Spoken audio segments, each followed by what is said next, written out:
Welcome back to LonelyMan BGs, in this series on how to play War of the Ring. In this video, we'll be looking at a brief overview of each phase to get familiar with the turn.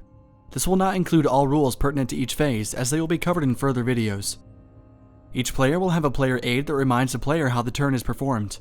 The game turn is split into 6 phases. First, players will recover action dice and draw event cards.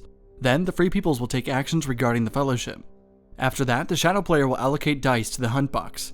Each player will then roll their action dice, which will determine what actions they can take in the next phase. Each player will then resolve those rolled actions, alternating between the 2 players. Finally, in the 6th phase, players will check for victory. Let's take a more in-depth approach to each phase.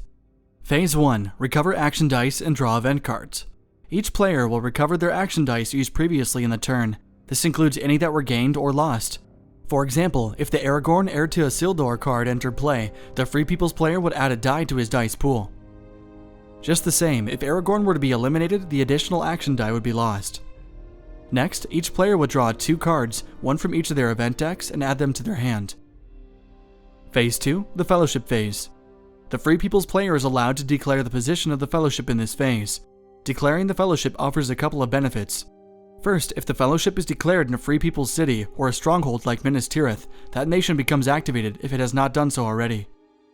Secondly, the ring bearers are able to heal 1 point of corruption upon declaring in a Free Peoples city or a stronghold. Phase 3, Hunt allocation. The Shadow player determines how many dice should be allocated to hunting for the ring by placing them in the hunt box. The player may only allocate as many dice as the number of companions remaining in the Fellowship. Phase 4, Action roll. Each player rolls their action dice, except for any dice in the hunt box. The Shadow player takes all of their rolled dice showing the eye result and adds them to the hunt box along with any other allocated dice. Phase 5, Action resolution. This is the main portion of the game, where players will choose how to use their action dice.